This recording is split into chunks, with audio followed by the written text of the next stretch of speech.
For over a decade, I was the quiet architect behind Bravura Global's biggest wins.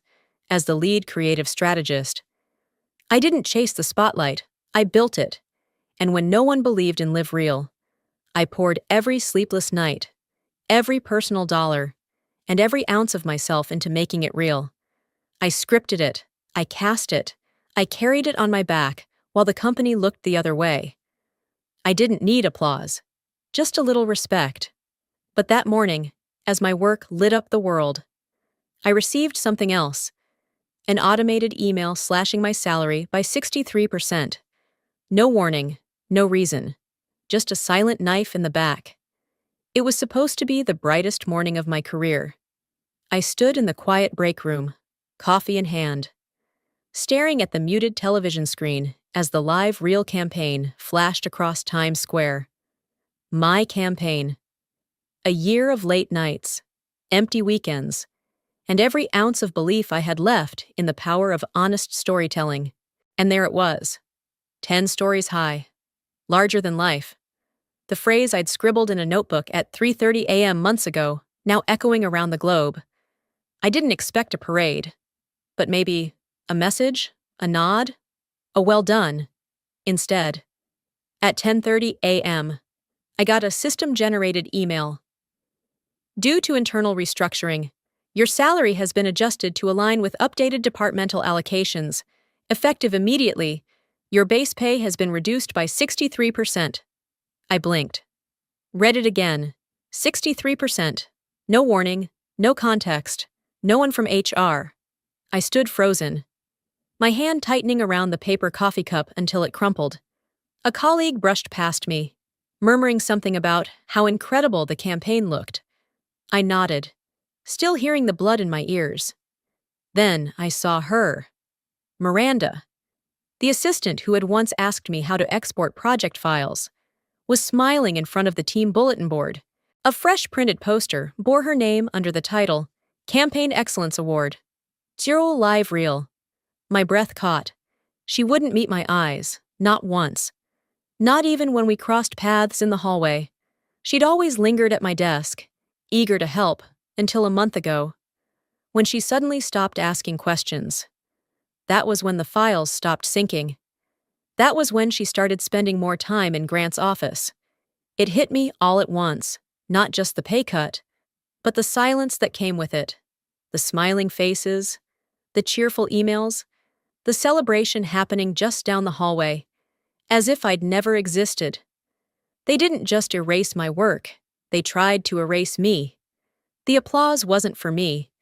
I stood in the hallway just outside the glass conference room, watching a room full of executives toast champagne under the glowing banner of Dawsar Live Real, a global triumph.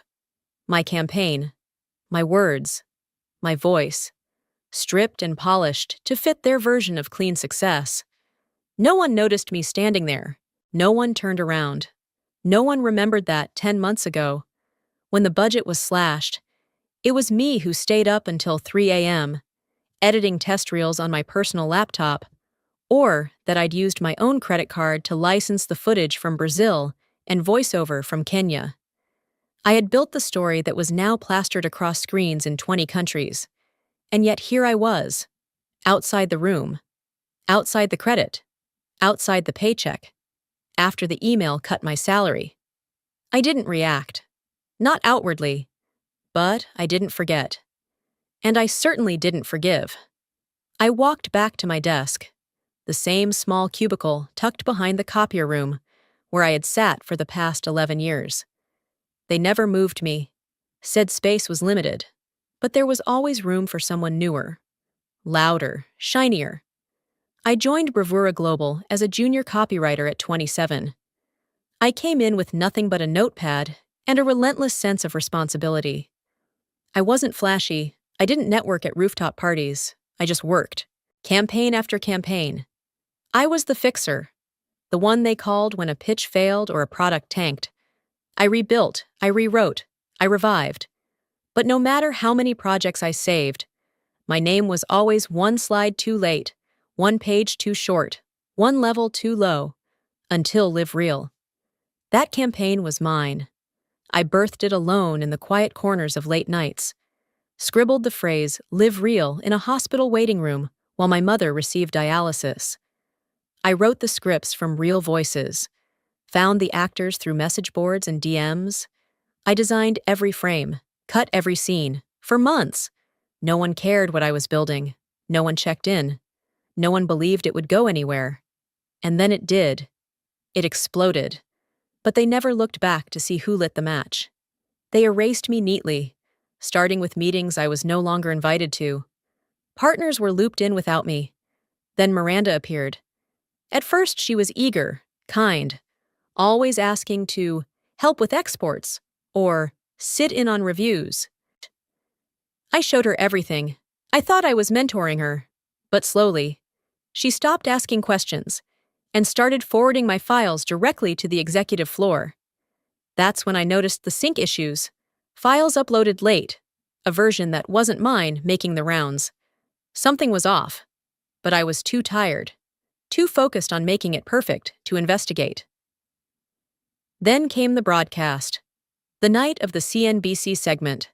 I sat in my apartment, dinner untouched, watching the CEO, Grant Leyland, sit in front of the cameras, polished and poised, talking about our creative vision, our collaborative team. His voice played over clips from Live Real, and my breath caught. The version they used was mine. Not just mine, my demo. The exact test reel I'd exported 3 months earlier, late one Friday night. It wasn't final. It wasn't even legally cleared. The music track was under temporary license, the footage watermarked in metadata. The rights still held by my LLC, Halcyon Origin, not Bravura. They had used it anyway. They had broadcast it globally without clearance. They had taken my raw file, the one meant to show potential, and used it as the final face of the company. And no one asked me, not Miranda, not Grant, not legal, not even the marketing lead. It wasn't just a professional slight, it was a theft. But worse, it was a message. I wasn't just being overlooked, I was being deleted. I sat back in my chair, TV screen glowing faint in the dark. And that's when I knew. They didn't just want my work, they wanted the story, without the woman who wrote it.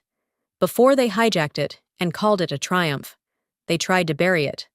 Months before, Live Real became a global headline. It lived in a quiet corner of my notebook. 3 words scribbled in a hospital waiting room while I sat beside my mother during her dialysis treatment. Live. Real. Now. That phrase became the heartbeat of a vision I couldn't let go. A campaign about authenticity, humanity, truth. But when I first pitched it to leadership, the room barely blinked. Too emotional. Doesn't align with our AI-driven messaging. Consumers don't want stories. They want spectacle. Grant Leyland leaned back in his chair, gave me a thin smile, and said, "We'll circle back." They didn't. For the next 2 months, my campaign sat in limbo. No budget, no approvals, not even a rejection, just silence. A flashier initiative involving animated avatars took its place, pushed forward by our in-house creative lead, someone who had never written a line of ad copy in his life. I watched the empty showmanship get praised, while my idea collected dust, but I couldn't let it die. Late one night, I stayed back in the office after everyone had gone home. I plugged in my personal laptop, opened up the rough script I'd written, and began editing. I bought music rights with my own credit card, found stock footage, recorded the voiceover in my bedroom closet using a blanket for soundproofing, and when I was done, I had something raw, but real. I didn't send it to the Bravura team. I sent it to someone else. A former contact of mine at a media agency in Sydney, someone I'd worked with years ago on a regional campaign. I told her it was a concept I was developing personally and asked for honest feedback. She responded within 24 hours. Her words? "This is brilliant, bold, exactly what global audiences are starving for." 2 days later, her director requested permission to showcase it at a branding forum. I declined, But their excitement ignited something I hadn't felt in months. Hope. I forwarded their emails. Cautiously. To a few members of Bravura's executive team. Nothing pushy, just a note. Here's what we're hearing from international partners.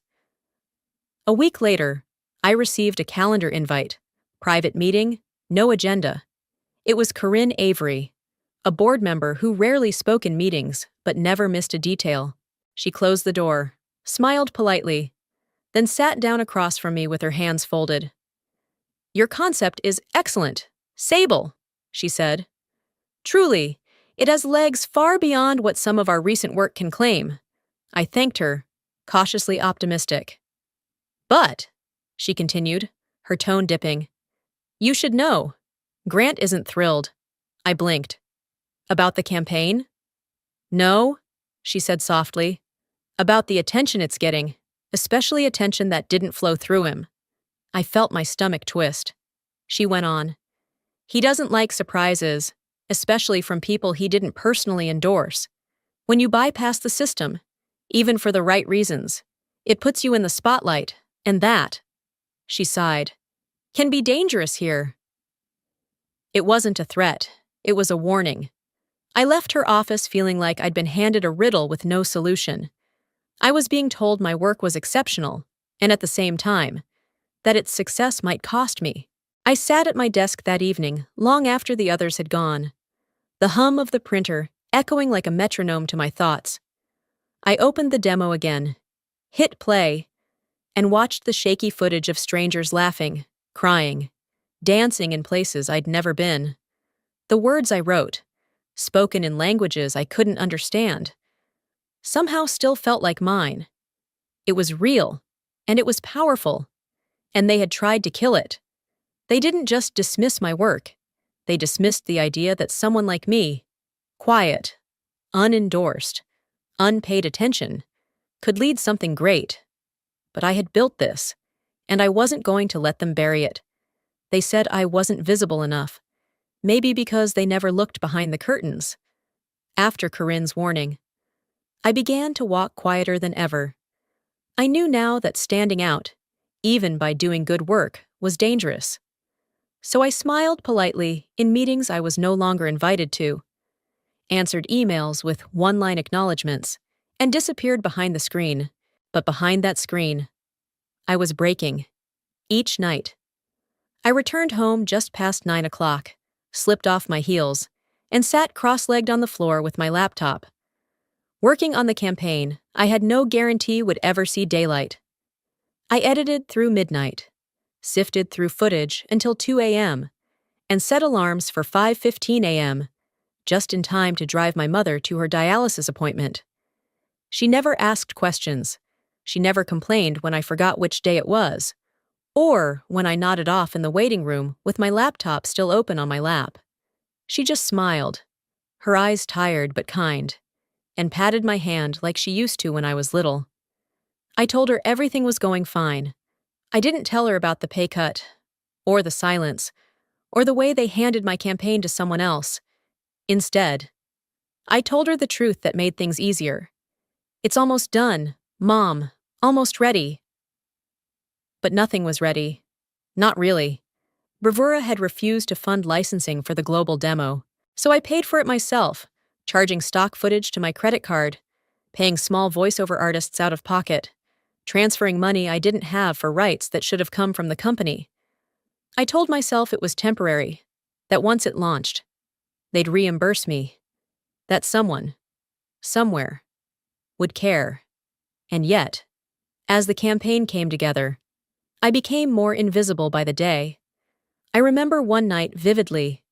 The apartment was cold, my mother already asleep in the recliner, breathing softly. I was reviewing edits for the South America segment. 2 tabs were open on my browser. One was an invoice for a beautiful market scene in Bolivia, an overhead shot of a woman laughing through rows of fruit. The other tab was a pharmacy checkout page. My mother's doctor had recommended a liver support supplement to ease the strain from dialysis. It cost $37. The footage was $41. I stared at both, my throat tight, Then I clicked Submit Payment on the footage. The campaign needed it. It was just one bottle of pills. I'd buy the meds next paycheck. Except I didn't. That paycheck never came the way it was supposed to. I never told my mother, but I've never stopped thinking about it. Weeks passed. I worked in silence, ate microwave noodles between edits, and dodged Miranda in the office hallways. She had started attending every creative review, sitting beside Grant as if she'd been part of the idea since day one. I was no longer invited. Some days, I'd check my calendar and find it blank. No meetings, no tasks, no reminders that I still belonged there. And yet, every night, I still worked. My name never showed up on internal reports, but I knew what I'd built. I could see it, frame by frame, taking shape. There was truth in those voices, power in the faces we captured, and none of it, not 1 second, was theirs. They didn't believe in it. They didn't fund it. They didn't live it. But they'd take it. They always did. I remember eating dinner on the couch. The room dim, a news program playing softly in the background. Then it happened. Bravura's 6-second teaser played before the next segment. A clip from my demo. My words. My visual rhythm. The one I cut while my mother slept beside me. But there was no mention of me. Just a flashy logo and the words, "A Bravura Original." That moment, it felt like watching someone live in my house and call it theirs. Later that night, I opened the spreadsheet where I tracked my personal spending on the campaign. $49.99 for the music license, $22 for a Portuguese voiceover, $89 for Bolivian footage, and at the bottom, a note I'd typed absent-mindedly at 2:40 a.m. Mom's meds. Skipped. We'll make up next paycheck. I never did. They weren't careless. They were calculated. And that scared me more than being ignored ever did. After watching my footage appear in a teaser without credit, without consent, something inside me shifted. The hurt was still there, but sharper now, more focused. I stopped crying in the dark. I started watching in silence. Things that once felt like accidents began to form patterns. Miranda's sudden involvement in meetings I used to lead. Footage from my laptop appearing on internal drives I never uploaded to. A voiceover file I had marked test only, somehow used in a review presentation. Even an invoice I had personally negotiated was rerouted. My name erased, replaced with Bravura Internal Media. Then came the IT request. A casual message from someone in infrastructure asking if I could provide the master source folders for long-term archive. No official ticket. No paper trail. Just friendly wording and an emoji. That's when I knew. They weren't just claiming credit. They were preparing to take it all. I sat still for nearly an hour after that email. The office empty around me. The hum of the air conditioner louder than my thoughts. Then I closed every tab on my screen, opened a blank page, and typed the words, Halcyon Origin, LLC. 5 years ago. That name had nearly made it onto Bravura's internal incubator list. I'd pitched it during an innovation session, a side division for campaigns built around real human stories. I'd even designed a prototype logo, written a manifesto. I believed in it. Grant didn't. He'd laughed, actually laughed, during my pitch. That kind of emotional garbage dies in 6 months, he said. No one buys truth. They buy what we sell them. The proposal was tossed within hours, but I never forgot how the name made me feel. Clear. Real. Mine. That night, I made it official. I filed the paperwork, registered a virtual mailbox, bought the domain, and opened a private business PayPal account. I attached every asset I personally paid for to Halcyon. Voiceovers, music rights, location footage, anything I sourced directly, even the temp recordings, was recontracted through Halcyon. I also began embedding metadata into every final file. Copyright watermarks, timestamped logs, encrypted registration trails, quiet fingerprints, invisible to the average eye, but undeniable in court. The company didn't notice.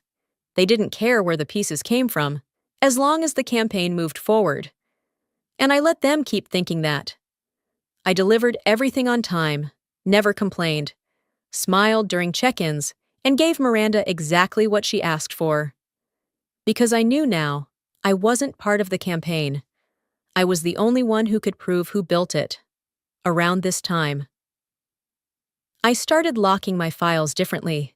I kept local backups on a separate encrypted drive. Passwords were changed weekly. Every export had a different internal tag. They thought I was just tidying up after edits. In truth, I was closing doors behind me. Then came the mirror moment. It was 1:43 in the morning. I had just finished watermarking the third international cut. My mother had fallen asleep on the couch again, curled under the blanket I gave her when we first moved in together after her diagnosis. I went into the bathroom, splashed water on my face, and caught a glimpse of myself in the mirror. I didn't look tired. I looked steady and strangely calm. It hit me that for the first time in months, maybe years, I wasn't surviving. I was preparing, not for applause, not for revenge, for the truth. I smiled then, not because anything had changed yet, but because, finally, I had something they couldn't touch. Not a file, not a tagline, but a line in the sand. They had taken my hours, my health, my credit, but the work still knew my name. And when the time came, I wouldn't need to raise my voice. I'd just open the files and let the truth speak for itself. You don't always get pushed to the edge. Sometimes, they just quietly rearrange you out of frame. That's how it happened when Try Live Real officially launched. The company-wide email arrived on a Tuesday morning at 9:15 a.m. Subject line, all caps. It's happening. Live Real goes global. Beneath it, smiling faces and schedules for media interviews, press releases, LinkedIn campaigns, and a private launch party. There were quotes from Grant, quotes from Miranda. Even the global PR director had a pull quote. My name? Nowhere. I scrolled the email 3 times, searched for Sable, searched for strategy. Nothing. I was standing in the middle of the campaign I had built, watching it fly without me. They didn't just take my seat. They made sure no one would notice it was ever mine. Later that day, I found a printed flyer pinned to the bulletin board outside the main conference room. It listed the core creatives behind the campaign. A full-color poster, headshots included.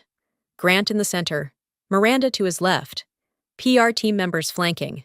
I stood there for several seconds, reading the copy, as if maybe my name had been hidden in fine print. It wasn't. A few co-workers passed by, offered polite smiles. One paused. Hey, weren't you involved in Chi Live Real? I nodded. Just once. In the beginning, I said quietly. The rest of the day moved slowly. No one said anything else. There was no applause, no handshake, only quiet meetings behind closed doors, and a calendar invite I didn't receive. By 5:30 p.m., I was back home, microwaving soup I didn't want. My mother had already dozed off in the living room. While stirring, my phone buzzed. A text from Jordan, one of our copy editors. Did you see the article? Then a link. I tapped it open. Ad Connect magazine. Headline: Meet the fresh face behind Bravura's most human campaign yet. A photo of Miranda filled the top half of the page, her arms crossed confidently, soft lighting behind her. The interview beneath was glowing. She spoke about the need for emotional honesty in branding, her belief in storytelling, and her deep connection to the Live Real concept. And then this. The first time I saw the draft footage, I knew this campaign had something special. My stomach turned. She hadn't written the footage. She hadn't cut the reel. The first time she saw it was when I showed it to her. I remembered the exact moment, late one evening in the office. Dim lighting, her standing beside my desk with her usual breezy tone. If you ever have a draft, I'd love to learn from how you structure narratives, she'd said. I was tired, too tired to overthink. I let her watch the demo, even sent her a copy. She thanked me, said she'd study it. She never mentioned it again. A week later, that version vanished from my private folder. I'd brushed it off, assuming I misplaced it. But now, reading her interview, it was clear. She hadn't just watched it, she'd taken it. That version, the exact version Grant praised weeks later in the executive review, hadn't been uploaded by me. I'd been asked to polish a new direction instead, and now she was being called the voice behind the vision. The next morning, I stopped by one of the editors I trusted in post-production. We chatted casually about file structures. Then I brought it up. "Funny thing," I said. "I heard Grant really liked that early version. You know, the one Miranda shared?" He blinked. "Miranda? That was yours, wasn't it?" My silence answered for me. He looked away. "Sorry," he muttered. I nodded. "Don't be. The thing is, I wasn't angry, not in the way I expected. What I felt was colder. The kind of quiet you feel when you realize people weren't just looking past you. They had no intention of ever seeing you in the first place. That evening, I received an email, a glitch. Maybe it was meant for Miranda. Subject: Panel invitation, elevating women in marketing. But it landed in my inbox. The salutation read, "Dear Miranda Whitlock." I stared at it for a long moment and smiled. Let them take the spotlight. I had already secured the system they didn't know they'd need permission to use. They had taken everything they thought mattered, but they left me one thing they didn't understand: control. After weeks of erasure, it was almost poetic that the final insult came not in shouting, but in soft, false generosity. An invitation appeared on my calendar for a brief check-in with Grant Leyland. No subject, no agenda, just his name. His office was all brushed chrome and curated minimalism, a space designed to feel important. I stepped in, and he didn't bother to stand. He gestured toward the seat across from his, eyes already half turned back to his phone. He didn't look at me when he spoke. "You're lucky to still be here. Sable, honestly. That's more generosity than most companies would offer, considering." I blinked. "Considering what?" He finally looked up, expressionless. Polite in that sharp-edged way people use when they want you to know you're disposable. "Let's not pretend there weren't issues with process, miscommunications, file mismanagement. The point is, no one's looking to escalate.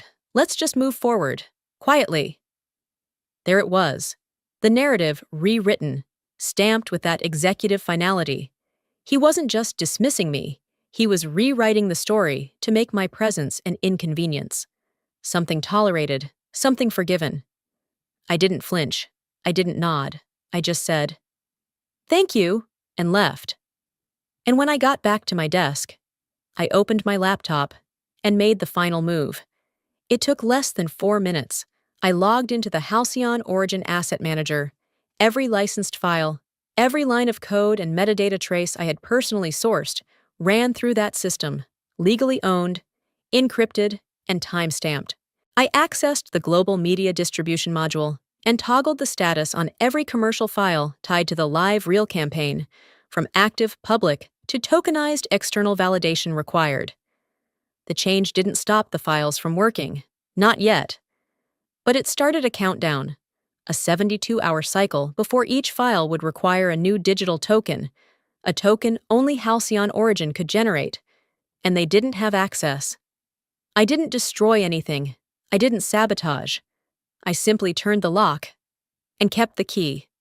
10 minutes later, somewhere on the 8th floor, a quiet alert pinged in the inbox of Logan Mayer, Bravura's mid-level systems admin.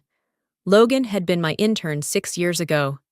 He once called me the reason he didn't quit tech. I taught him how to track ghost edits, how to spot corruption in a bad upload chain. He was smart, honest, quiet, like me. He saw the flag pop up on the media pipeline. Root access change detected. Ownership source: Halcyon LLC. Triggered by S. Whitlock. He paused. Technically, he should have escalated it, but Logan didn't open a ticket. He checked the log path again, then right-clicked and marked it, Resolved Authenticated Source. Then he closed the window. At my desk, my screen flashed a small green line. No escalations reported. Lock status, clean. I leaned back in my chair. Not triumphant, not smug, just steady. For the first time in months, I felt the pressure ease in my chest, not from being recognized, but from knowing I had done what needed to be done. I didn't need them to thank me. I didn't even need them to notice me. I only needed them to rely on something that could no longer be controlled without me. I looked around the office. The same people walked the same hallways, the same hum of printers, the same voices from behind glass doors. Nothing had changed on the outside. But under the surface, their entire campaign had begun ticking. 3 days, 72 hours. Then the lights would start to flicker, and when they came looking for the power source, they'd find it belonged to someone they tried to erase. Control had been quiet long enough. It was time to pull the trigger. I waited 18 hours. Not because I was afraid, because I was certain. I needed them to believe everything was fine, that the campaign they'd stolen from me would keep running without friction. Let them exhale. Let them think they'd won. Then remind them exactly who built the engine. At 7:40 a.m. I hit send. Subject line, Live Real Asset Ownership and Urgent Licensing Clarification. Halcyon Origin LLC recipients, the full board of directors, legal counsel, and C-suite executives. No BCC. No blind threats, just facts. I laid it out clearly. A notarized list of every copyrighted file. Voiceovers, soundtracks, footage, logos, each licensed under Halcyon Origin LLC. Screenshots of metadata timestamps, links to Halcyon's asset platform, all marked active pending renewal. A summary of usage clauses Bravura had violated, including commercial deployment without consent. And finally, this line, if a revised licensing agreement is not reached within 24 hours, all campaign assets will enter lockdown status. This includes global streaming, paid ads, and embedded media files across client platforms. No emotion, no theatrics, just truth. With a countdown, I closed my laptop and poured a fresh cup of coffee. Outside my window, the city was starting its morning rush. Inside the company server, a very different race had begun. The first email reply came 41 minutes later from someone on the board. Is this some kind of mistake? Then another. Why is this the first time we're hearing about Halcyon? And then from legal. We need to verify file origins immediately. This could be a serious exposure issue. Each line made me breathe a little easier, not because I wanted chaos, because I wanted clarity. They'd erased my name, but now, they couldn't move a single file without it. By 9:10, Grant responded, but not to the board, just to me. Sable, this is disappointing. I urge you to reconsider before this escalates further. We're all part of the same team. A team. Interesting word. Considering he'd once said I should be grateful to still be here. I didn't reply. There was nothing left to say to him. Instead, I watched the inbox light up with meeting invites titled Urgent Copyright Escalation. I wasn't included in any of them. Still, I knew what was happening behind those doors. I knew what they'd ask. Where's the contract? Who approved this usage? Where is Sable's signature? They wouldn't find it, because Grant never asked for one. He'd refused to sign the licensing agreement back in March, saying he didn't have time for paperwork and would circle back. That circle never came. Now the files were published, distributed, monetized, and legally unlicensed. That's when it happened. At 10:57 a.m., a new name appeared in the thread. one that hadn't spoken publicly in years. Harold Brentley, Bravura's second-largest shareholder. Old money, quiet influence. His reply was 2 lines long. Please present signed documentation proving Bravura Global owns commercial rights to the campaign in question. If unavailable, we'll need to reassess leadership protocol immediately. I set my mug down. Hands steady. Harold had never once returned my emails, never acknowledged a presentation. But now he wanted answers from the man who pushed me aside. I imagined Grant sitting in that sleek glass boardroom, sweat forming at the back of his neck. The page before him blank where a contract should be. And me. I didn't feel triumphant. I felt still, not angry, not vindictive, just present. Finally, they had forced me into silence. Now they were being forced to listen. That afternoon, I received a private message from Harold himself. Plain, professional. Your documentation is thorough and legally sound. If you require resources to formalize a resolution, you have my support. Respectfully, H. Brentley. I read it twice, not because I needed his approval, but because, for the first time, someone at the top said my name, and meant it. And suddenly, the noise in my head quieted. They asked who owned the campaign. And now, finally, they knew. Some storms announced themselves. Others just flipped the switch. By the time I walked into the office that morning, Tokyo had already gone dark. A partner agency there sent a screen recording to Bravura's executive team, Times Square Shibuya, one of our proudest placements, frozen mid-frame on a black screen. In the corner, a quiet message blinked in red. Media not authorized. License expired. I watched the clip on mute while sipping my coffee. It was oddly peaceful. By 9:30 a.m., Sydney and Singapore followed. Digital billboards flickered and faded, replaced with local backup ads. Partners in Paris reported playback errors. In Frankfurt, a fashion client removed our campaign banner from their homepage, citing legal uncertainties. The countdown had ended. The quiet lock had done its job. I didn't need to raise my voice. I just had to hold the key. My inbox filled with legal CCs and passive-aggressive, urgent clarification requests. Could you confirm the terms of Halcyon's content control? Do you anticipate disruption in more markets? This must be a misunderstanding, yes? I responded to none. They weren't asking for clarity. They were asking for control they no longer had. It wasn't chaos. It was quiet collapse, the kind that doesn't come with fire or fury, but with stillness, with absence. Absence of light, absence of permission, absence of power. One by one, the lights went out.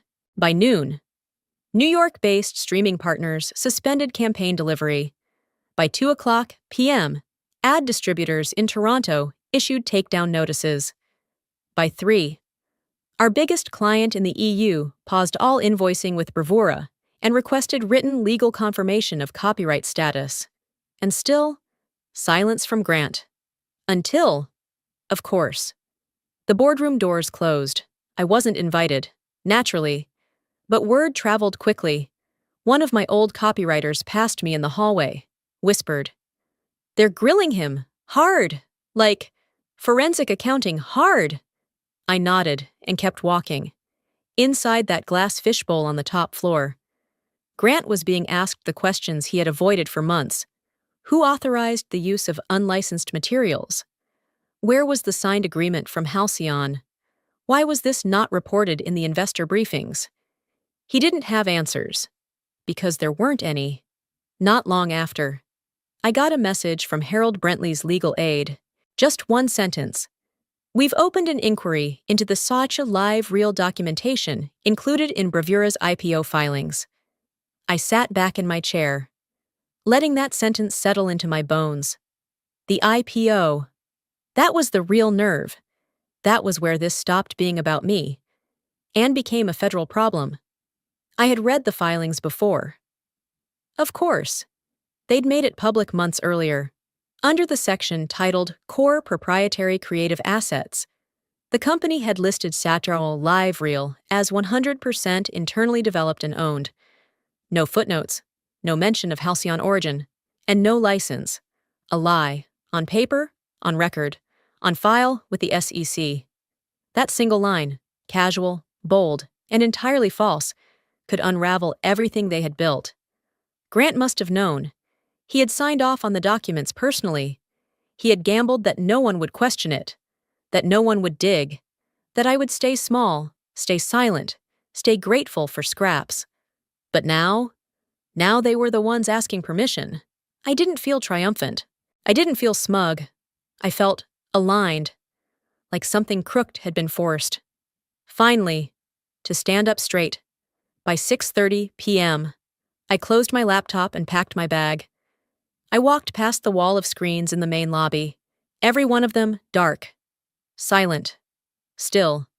The Forlorn Live Real logo had vanished, leaving behind only soft gray reflections. Outside, the rain had just started. It didn't bother me, for once. I didn't feel like I was walking away from something. I was walking with something, truth, control, and the quiet knowledge that I didn't have to shout to be heard. They wanted a name to light up the world. I gave them one. And now, the lights belonged to me. The rain from last night had barely dried on the sidewalk when the email hit my inbox. Urgent. Copyright conflict. Internal resolution required. No salutation, no context. Just a time, 8:30 a.m., and a room number on the 12th floor. I knew the moment I read it. This wasn't a conversation. It was an ambush. When I stepped into the boardroom, Grant was already seated, flanked by 2 senior executives and a stern-faced company lawyer. A junior legal associate sat in the corner, typing with manic energy. No one offered a chair. No one greeted me. Just silence. Tight and coiled. Grant didn't waste time. "We believe," he began, eyes cold and deliberate, "that you used Bravura's time, infrastructure, and internal data to develop assets now being claimed under your LLC. This falls under breach of contract and misappropriation of company property." My breath caught mid-throat. He was threatening to sue me. He leaned forward, voice low and surgical. "This could be considered intellectual property theft, and unless you surrender the licensing rights within 24 hours, we may be forced to escalate legally." I blinked once. Twice. My mouth went dry. This wasn't bluster. They were trying to flip the script, to make me the villain in a story I wrote with my own hands. I opened my laptop right there on the table. I needed to pull the signed copyright transfer, the one I'd drafted months ago. The one that clearly assigned ownership of all creative materials to Halcyon Origin, unless otherwise agreed in writing. The document that had sat in Grant's inbox for weeks. But it wasn't there. The folder was empty. My cloud backup showed only an unsigned draft. The final signed PDF had vanished. A cold, dizzying wave rushed through me. I felt the beginnings of panic clawing at my ribs. Had I missed something? Had I been so caught up in deadlines and revisions that I'd never confirmed his signature? Had I just assumed? They were watching me now, seeing the hesitation. Grant folded his hands like a man already victorious. For the first time in this whole ordeal, I almost cracked. My hands trembled slightly over the keyboard. I imagined my work twisted against me, my integrity questioned, my company crushed under legal weight, but something told me to breathe. One breath, then another. I opened my old email archives and began searching. Keywords, dates, attachments. I followed the digital trail backward, back to a conversation with Grant nearly 4 months earlier. And there it was.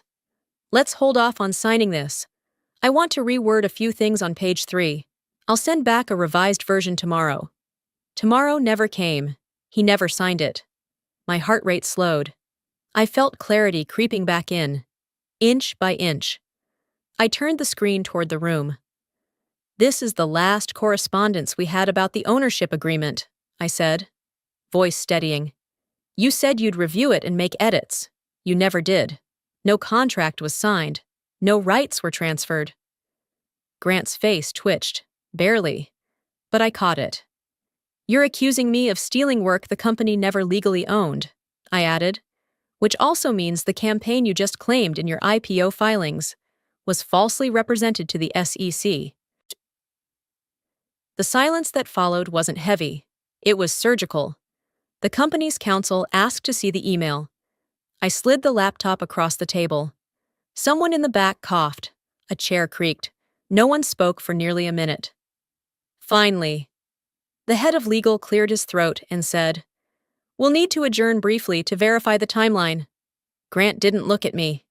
He stared straight ahead, knuckles white against the polished wood table. As I walked out, no one stopped me. No one needed to. He tried to drown me with the contract he never signed. Instead, he handed me the life raft. The email landed in my inbox at 7:30 a.m. No subject line, just 4 words in bold, all hands meeting, 10 a.m., no context, no agenda, no press team involved, not even Grant's usual flourish of exclamation marks. I knew something was about to snap. The tension in the building that morning was electric. No greetings, no gossip, no clinking coffee mugs, just silence. People walked like ghosts, the kind that knew they were being watched. When the live stream began, the screen projected onto every meeting room and personal monitor read, "Bravura Internal Communications, Live Announcement." Grant stood at the podium alone. His tie was loose, his hands clenched behind the lectern. Behind him sat 3 members of the board. No head of PR, no HR lead, just the quiet authority of people who had made a final decision. He cleared his throat. "Effective immediately, I'll be stepping down as CEO of Bravura. The board and I have agreed this is the right course in light of recent issues regarding campaign oversight and intellectual property." That was it. No apology, no explanation, just a cold, abrupt end. He tried to continue speaking, but the mic cut out mid-sentence. The screen transitioned to the company logo. I didn't flinch. I didn't move. I just watched him dissolve in silence. No applause. No resistance. The same silence he gave me when he slashed my salary without blinking. Not long after, a second message flashed on screen. Miranda Hope will be transitioning to a new internal role outside the media division, effective immediately. So that was the cleanup, a quiet reassignment. She wouldn't be fired, but she'd be erased, tucked into some hollow support function far from the public eye. No more spotlight, no more stolen credit. I should have felt triumphant. I didn't. I just felt airless. My name was never mentioned.